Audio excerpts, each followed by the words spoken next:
కొనుక్కున్నది నా బిడ్డదైతే అన్ని దేని దానికి లెక్క పెట్టి పెడదామని గల్ల గురిగిప్పినాను ఇవాళ ఎన్ని వెళ్తాయి చూద్దాము. అయ్యో గిరెందుకు లెక్క పెట్టుకున్నావురా, గిరెందుకు ఉంచుకున్నావురా పాత లోటు? జ్ఞాపకంగా ఉంచుకున్నా మమ్మీ, అన్ని సంవత్సరాలు నడిచింది కదా, నాకు దాన్ని ఎందుకో ఇచ్చే బుద్ధి కాలే, జ్ఞాపకంగా ఉంచుకున్నా. అవునా? అయ్యో మరి గిరేంది బ్రో? అది డాలర్ అమ్మమ్మ. ఇంకో ఇది వాళ్ళ తాత అమెరికా నుంచి చేస్తే అదే 1 బిలియన్, ఇది డాలర్ కాదు 1 బిలియన్. ఈమె దగ్గర ఈ అక్క దగ్గర నుంచి గుంజుకున్న వల్ల. అరే అరే బాగున్నారు అమెరికా లోట్లు, ఈ లోట్లు ఆ లోట్లు బాగానే వేసుకున్నారు మీరు.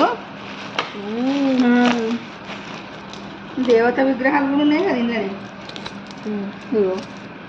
పైసలకి కాపలాగా పెట్టిన అమ్మవారిని. అన్నపూర్ణ దీన్న కొంచెం బరువు అవుతుంది. ఇవి ఏంటిరా రూపాయి బిల్లగా? రూపాయి బిల్లలు. ఓకే, ఇవన్నీ రూపాయి బిల్లలేనా? రూపాయి 2 రూపాయలు ఇవన్నీ రూపాయలే. ఎందుకంటే లోట్లు నాకు ఈ నాన్న లోట్లు